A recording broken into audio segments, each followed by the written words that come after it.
역사 공부의 탑 클래스 여러분의 사연선생님 김윤숙입니다. 자, 이제부터 선생님과 함께 체크 교재로 여러분의 내신 공부를 시작하게 되었는데요.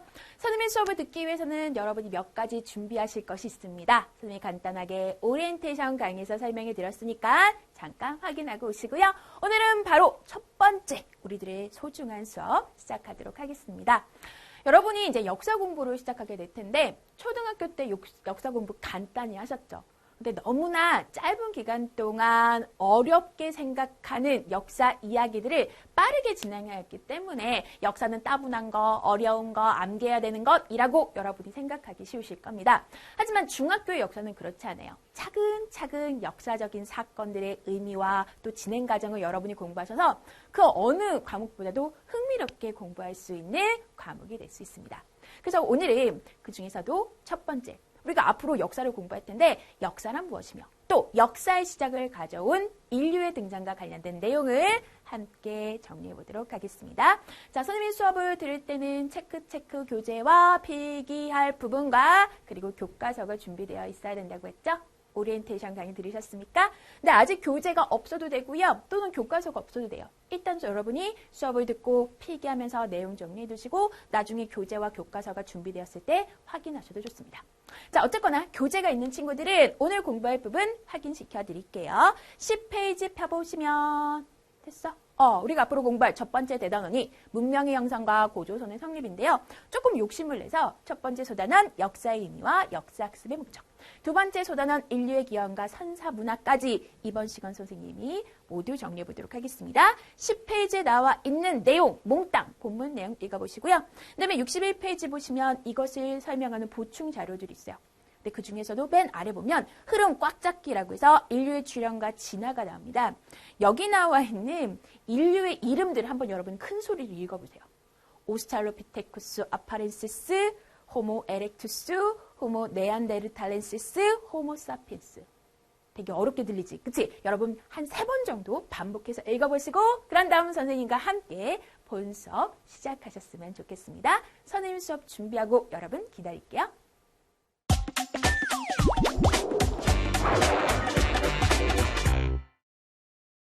자, 우리 교재에 있는 내용 확인해 보셨습니까? 또 선생님 오리엔테이션 강의 들은 친구들은 필기할 부분 준비하셨을 겁니다. 그렇다면 우리가 앞으로 역사를 공부할 텐데 역사의 의미는 무엇이고 어떻게 역사를 연구하고 또 역사를 배우는 이유는 무엇인가? 첫 번째 주제 베이직 역사를 통해 정리하도록 하겠습니다. 자, 필기하는 친구들은 일단 제목부터 먼저 써주세요. 1번 베이직 역사. 그리고 난 다음에 나머지 내용들은 선생님의 설명을 들으면서 필기를 하셔도 좋고요. 근데 아직 그것이 익숙하지 않는다라고 하는 친구들은 일단 설명을 다 듣고 그 다음에 여러분이 따로 필기를 하셔도 좋습니다. 선택은 여러분이 하시고요. 선생님은 바로 역사의 의미 들어가도록 할게요.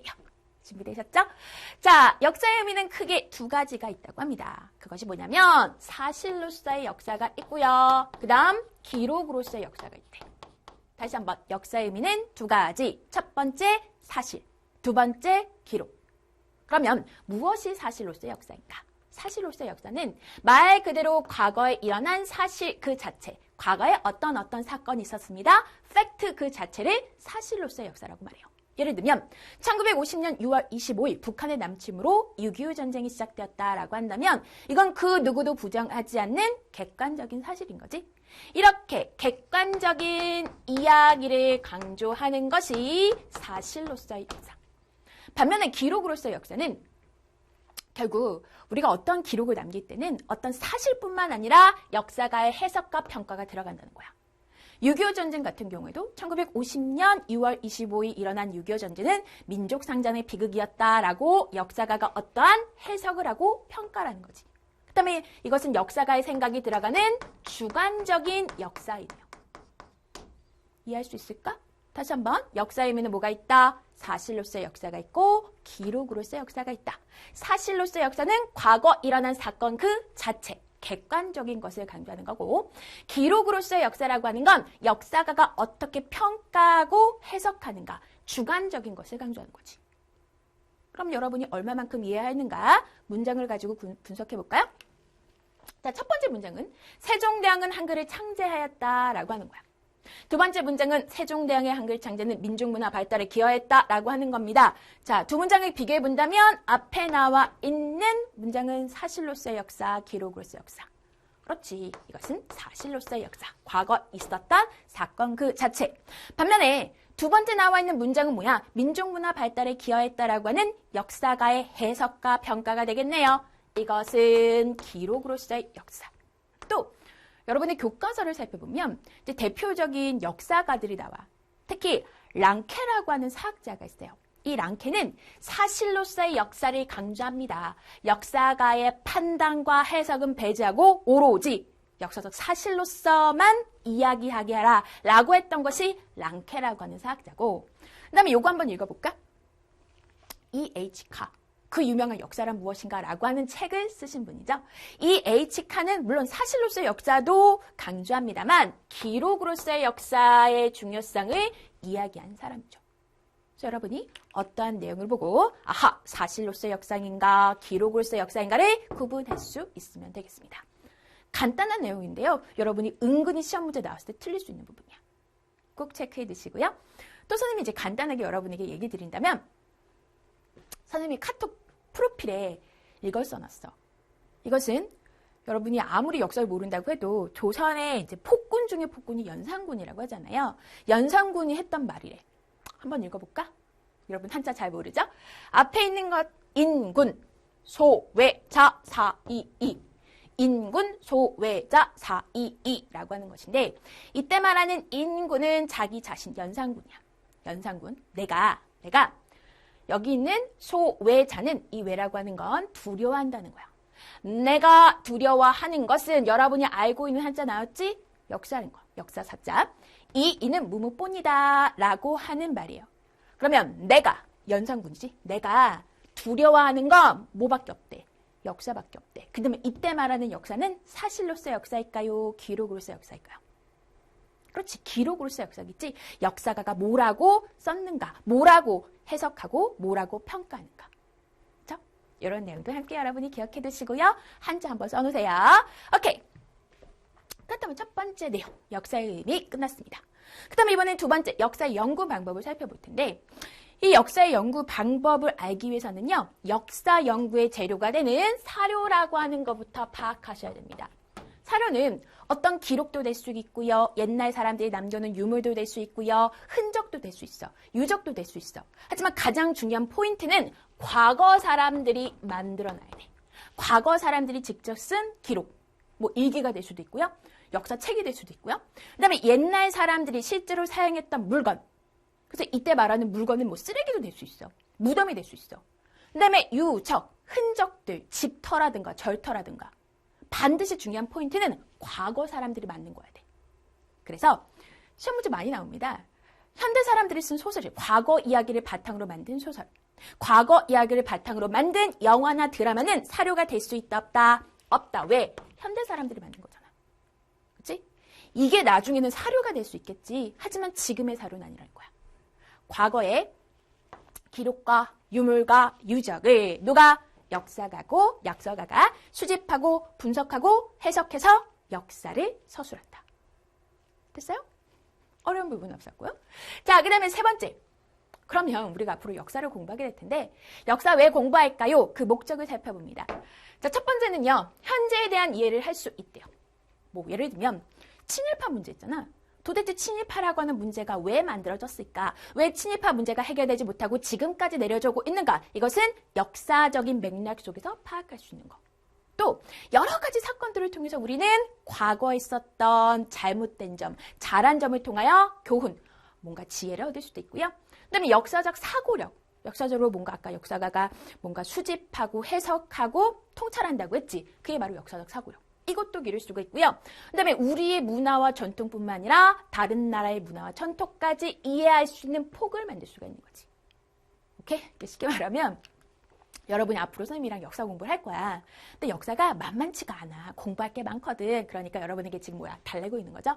역사 공부하면 현재를 이해할 수 있고요. 교훈도 얻고요. 역사적 사고력이 향상돼서 똑똑해지고요. 다른 나라 이해하는 데도 도움이 됩니다. 라고 여러분이 지금 설득하고 있어요. 자, 그렇다면 이제 선생님이랑 살펴볼 내용은 1번 베이징 역사는 끝났습니다. 근데 우리가 이제 본격적으로 역사를 공부하기 전에 이걸 알아야 돼. 역사적인 용어가 있습니다. 바로 선사시대라고 하는 용어가 있고 역사시대라는 용어가 있거든요. 들어보신 적 있나요? 자, 선사시대와 역사시대를 구분하는 기준은 뭐냐면 문자야. 문자. 문자가 있어요. 문자가 없어요. 문자가 없는 시대가 바로 선사시대가 되고 문자가 있는 시대가 역사시대가 돼요. 그럼 질문할게요. 자, 문자가 있는 역사시대는 당연히 기록을 가지고 연구하면 돼. 하지만 문자가 없는 선사시대는 그럼 어떻게 연구하지? 연구 못할까? 아니야. 이때는 문자가 없기 때문에 기록은 없지만 옛날 사람들이 남겨놓은 뭐가 있어? 유물과 유적 있지. 유물과 유적을 통해 연구를 합니다. 그 대표적인 시기가 다음 시간에 공부할 구석기와 신석기. 반면에 역사시대는 뭐야? 각종 기록들이 있어. 하지만 기록만 가지고 공부하는 거 아닙니다. 유물을 가지고 연구할 수도 있고요. 유적을 통하여 연구할 수도 있죠. 기본적인 역사 용어, 선사시대, 역사시대. 두 개를 판단하는 기준은 뭐야? 문자. 문자가 있다, 역사시대. 문자가 없다, 선사시대. 그래서 문자가 없는 선사시대를 연구하는 방법, 유물과 유적을 통해 분석한다. 두 번째, 자, 바로 세기라고 하는 개념이야. 세기는 century의 약자인데요. 100년 단위를 묶어서 세기라고 부릅니다. 요거를 우리가 보통 약자로 C라고 표현을 할 거야. 그러면 세기라고 하는 건 어떻게 만들어졌느냐? 이건 유럽에서부터 만들어졌어요. 유럽에 이제 중세에 있던 역사학자들이 여러분도 이런 거 있잖아요.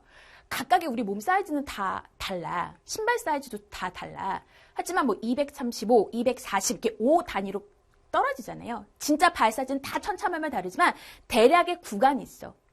그쵸? 키도 160, 키는 다 다르지만 160, 170, 180 이렇게 다르잖아. 몸무게도 50kg대, 뭐 70kg대, 뭐 사이즈도 665 이렇게 있잖아요. 그래서 대강의 긴 역사를 크게 댕강 나눠서 100년 단위로 나눈 게 바로 세기야. 근데 이것을 나누기 시작했던 중세 유럽은요. 그 기준으로 뭐로 삼았냐면 바로 예수로 삼아요. 선생님과 함께 여러분이 열심히 공부하게 될 텐데요. 아마 2학기에 세계사에서 공부할 겁니다. 중세 사람들은 교회에 미쳐 있었거든. 그래서 모든 세상의 중심은 예수, 교회야. 그래서 예수 탄생을 기준으로 근데 중세 사람들은 아직 영이라고 하는 개념이 없었어. 우리 같은 경우는 그러면 예수 탄생의 기준이라면 여기 0으로 써야 되겠지. 하지만 이 당시는 아직 영의 개념이 없었기 때문에 얘를 1로 봤어요. 1부터 100년까지를 사람들이 1세기라고 표현을 합니다. 대략의 댕강 시간을 나눈 거. 보통 우리가 선생님이 필기할 때 C라고 표현할 거예요. 그러면 연습해볼까? 676년 신라가 삼국을 통일합니다. 얘는 몇 세기일까? 어떻게 쓰면 좋을까? 얘는 한 단위를 높이면 돼. 6으로 시작했잖아. 한 단위 넘기면 뭐가 될까요? 얘는 7세기 이렇게 표현해. 600년대라고 하는 뜻이야. 그 다음에 2019년은 몇 세기일까요? 몇 세기? 한 단위 올리면 돼? 그렇다면 얘는 21세기. 1997년은 몇 세기? 한 단위 올려? 20세기. 됐어? 그럼 거꾸로 해볼까? 18세기라고 한다면 얘는 몇 년대가 될까? 1700 어쩌고 저쩌고 하는 해가 되겠지. 그래서 여러분이 세기와 연도를 여러분이 자유자재로 이렇게 바꿔서 설명할 수 있어야 되겠습니다. 됐어? 또 이왕 세기의 단위가 나왔으니까 이것도 한번 확인해 봅니다. 예수 탄생을 기준으로 플러스가 되는 쪽이 있어요. 우린 얘를 뭐라고 하냐면 기원후라고 불러주고 약자로 AD라고 해. 근데 보통 AD는 우리가 쓰지 않아.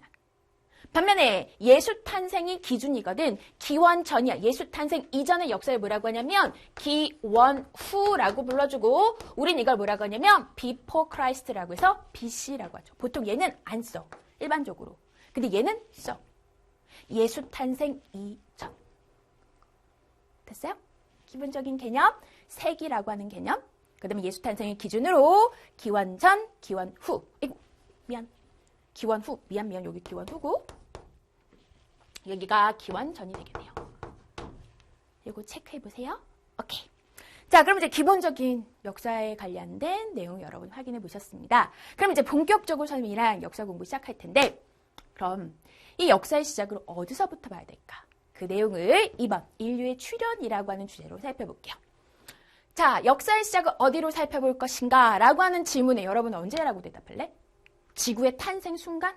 우주의 탄생? 빅뱅 이때부터 역사가 시작된 걸까? 아니야.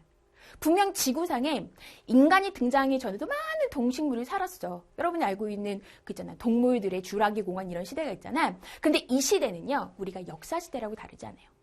공룡이 있던 시대는 우리가 역사 시간에 공부하지 않고 이거는 과학 시간에 지질 시대로 공부합니다. 그래, 이 이야기는 과학 시간에 공부해. 그럼 선생님, 역사는 언제부터인가요? 간단합니다. 역사는 영어로 뭐야? history. 그의 이야기, 사람의 이야기야. 역사의 출발은 반드시 인간이 등장해야 돼요.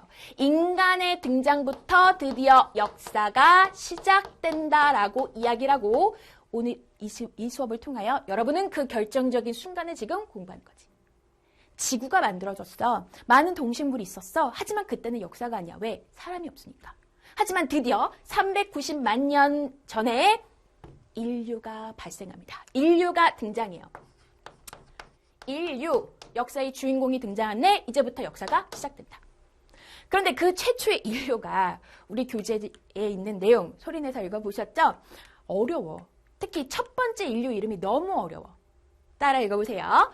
오, 스, 트, 랄, 로, 피, 테, 쿠, 수. 예전에 이걸로 끊었어. 근데 여기 더 붙어. 오스탈로피테쿠스, 아, 파, 렌, 시, 스. 오스트랄로피테쿠스 아파렌시스. 오스트랄로피테쿠스 아파렌시스. 역사를 공부하는 몇 가지 방법 중에 하나는 여러분이 계속해서 따라 읽는 거거든. 지금 선생님이 설명 드릴 때 선생님이 따라 읽어 말하고 때 그냥 읽지 말고요. 반드시 같이 읽으세요. 입으로도 여러분이 공부를 해야 돼. 따라 읽어봐. 오스트랄로피테쿠스 아파렌시스. 오스트랄로피테쿠스 아파렌시스. 최초의 인류, 얘부터 인간이야. 오케이? 이제 여러분이 오스트랄로피테쿠스 아파렌시스가 어느 정도 익숙해졌다. 그렇다면 이제 연습장 준비해줘서 한번 써봐. 오스트랄로피테쿠스 아파렌시스. 됐어? 자, 그렇다면 오스트랄로피테쿠스 아파렌시스 왜 얘부터 인간이라 볼까? 그 이유는요. 얘는 두 발로 걸었대. 직립보행이라고 하죠. 근데 내가 이런 이야기를 하면 여러분이 이렇게 선생님 닭도 두 발로 걷는데요? 라고 얘기를 해요. 근데 닭은 두 발로 걸을 뿐이지 직립보행이란 말을 안 하거든. 직립보행은 우리 척추가 있잖아요. 척추가 이렇게 90도로 이렇게 서서 걸어 다녀야 돼. 잘 보면 닭은 그렇게 걷지 않거든. 직립이 아니라 약간 비스듬히 이러고 다니잖아. 뭔지 알겠어? 완벽하게 두 달로 중력을 이기고 고추 서서 걸었다고 직립보행을 합니다. 그러면 직립보행이 왜 중요하냐면 이제 앞발은 뭐가 되는 거니? 이제 손이 되는 거야. 손이 되니까 뭐 다양한 것들을 만들어요. 만져. 그러면서 똑똑해져. 그리고 도구를 만들어. 이게 바로 인간이 인간다운 점 중에 하나이지. 직립보행을 합니다. 도구를 사용합니다. 누가? 오스트랄로피테쿠스 아파렌시스. 그래서 얘부터 너부터 인간이라고 보는 거지. 됐어? 자, 그러다가 시간이 지나서 180만 년이 되면 호모 에렉투스라고 하는 또 새로운 인류가 있습니다. 근데 이 호모 에렉투스는 두 가지로도 불려. 이 호모 에렉투스 단계에 해당하는 그 화석이 중국 베이징에서 발견되기도 하고요. 인도네시아 자와라고 하는 섬에서 발견이 되기도 해. 그래서 우리는 이것을 호모 에렉투스라고도 부르기도 하고 또는 시험 문제는 베이징인 자와인으로 나오기도 합니다. 그럼 이들의 특징은 무엇이냐? 호모 에렉투스는요. 아마도 간단한 언어를 사용했을 거다라고 얘기를 해요. 근데 신기하지? 호모 에렉투스, 베이징인 자와인은 결국 화석이 발견되는 거거든? 뼈가 발견되는 거거든? 근데 얘들이 말했는지 어떻게 할까? 어떻게 할까? 그거는요. 동물들 중에서 사람처럼 말을 할 수 있는 동물이 누가 있지? 앵무새가 있어. 앵무새가 말을 할 수 있는 이유는 구강구조 때문이에요. 혀 때문이래요. 아무리 개나 고양이가 사람 말을 따라 하려고 하더라도 구강구조가 말을 할 수 없어. 혀나 이런 것들, 두께나 이런 것들이. 그런데 앵무새는 그게 사람과 비슷하기 때문에 말을 따라한다는 거지. 똑똑해서가 아니라 이게 말할 수 있는 구조가 있기 때문이야. 그런데 호모 에렉투스 단계인 베이징인 자와의 화석을 봤더니 어라? 분명히 혀가 들어가고 이렇게 뭔가 움직일 수 있는 구강 구조가 있다는 거지. 아하, 언어를 사용했구나라는 사실을 알 수 있어요. 또 이 호모 에렉투스가 발견되는 그 화석 근처에 그 유물 근처에 뭐가 있냐면 불에 그을린 흔적이 있어. 이것들을 불을 사용했구나. 그런데 불을 사용하기 시작하면 어떤 변화가 일어나냐면요. 추위를 막을 수가 있지. 따뜻하잖아. 또 여러분이 이제 영화 같은 데 보면 불을 가지고 어떡하니? 맹수들을 위협하지. 맹수들을 극복할 수 있어. 또 뿐만 아니라 음식을 익혀 먹으면 소화가 잘 돼요. 그런 거 경험해 본 적 있나? 여러분 집에서 삼겹살 구워 먹을 때 이렇게 삼겹살 크게 가져와서 이렇게 굽잖아요. 그럼 맨 처음에 안 익을 때 이걸 자르면 안 잘린다? 근데 이게 다 익고 난 다음에 잘 잘려. 왜? 그게 익기 때문에 소화가 잘 될 수 있는 거, 잘 잘라질 수 있는 거거든. 그렇기 때문에 이 불의 사용이라고 하는 건 분명 우리 생활에 많은 변화를 가져왔을 거예요. 호모 에렉투스는 베이징인 자와인이 있고 뭐를 사용한다? 언어와 불. 언어와 불. 자, 그리고 또 시간이 지납니다. 40만 년 전이 되면 따라 읽어보세요. 호모 네안데르탈렌시스. 그러니까 교과 과정이 바뀌기 전에는 이런 표현을 쓰지 않았는데 새롭게 등장한 표현이야. 근데 또 나중에 교과 과정 바뀐다면 어떻게 바뀔지 모르겠어요. 근데 어쨌건 지금 단계에서는 호모 네안데르탈렌시스라고 하는 인류가 있어. 근데 이에 해당하는 대표적인 인류는 네안데르탈이라고 하는 곳에 발견된 네안데르탈인이 있죠. 이 네안데르탈인 같은 경우에는 죽은 사람을 매장했다라고 하는 것을 확인할 수 있어. 굉장히 사람다워진 거지. 그럼 얘를 어떻게 할 수 있느냐? 죽은 사람을 어떻게 묻는 걸 받느냐? 그건 아니고요. 앞에 있는 오스트랄로피테쿠스 아파렌시스나 호모 에렉투스 단계 같은 경우에는 그러니까 그런 유골이 발견이 되는데 여기는 머리 있고 여기는 다리뼈가 있고 저기는 팔뼈가 막 흐트러져 있어. 뼈가. 하지만 호모 네안데르탈렌시스는요. 마치 누가 묻은 듯이 아주 가지런히 뼈가 발견되는 거야.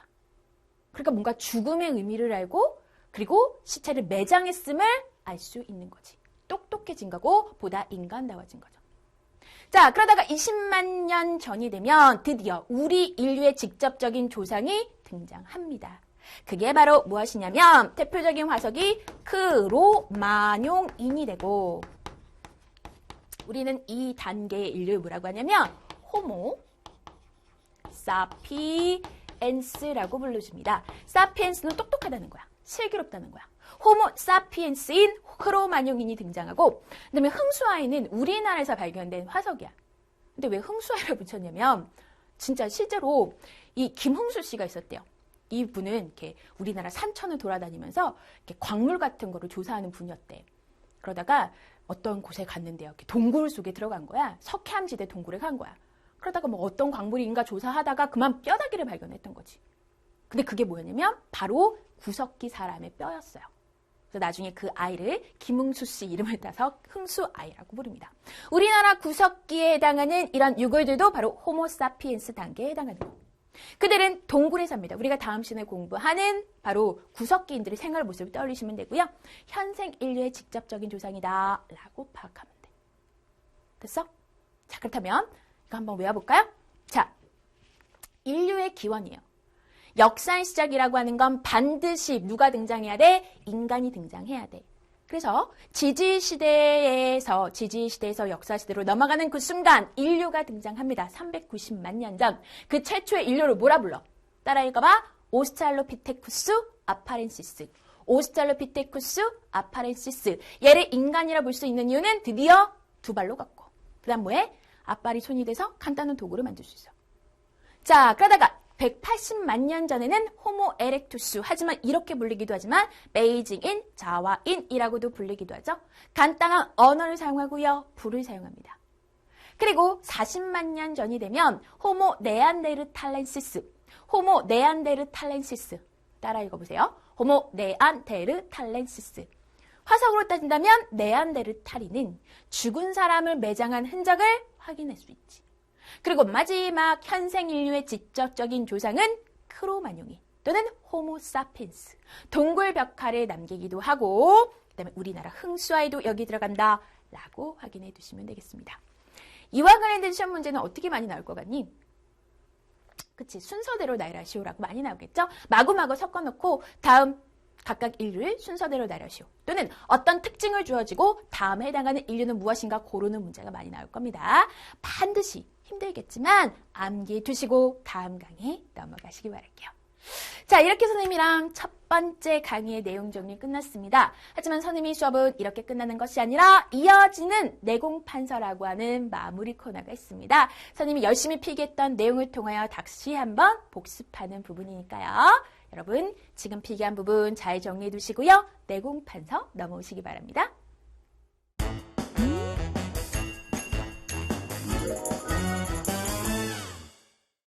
자, 그다음 선생님과 함께 내공판서 코너 이어가도록 하겠습니다. 자, 내공판서는 지금 여러분이 보는 것처럼 선생님과 함께 공부했던 칠판 판서를 통해 정리하는 부분인데요. 이것을 또 여러분이 스마트하게 활용하는 방법이 있습니다. 선생님이 이 판서 내용을 찰칵 핸드폰으로 사진을 찍어둘 거예요.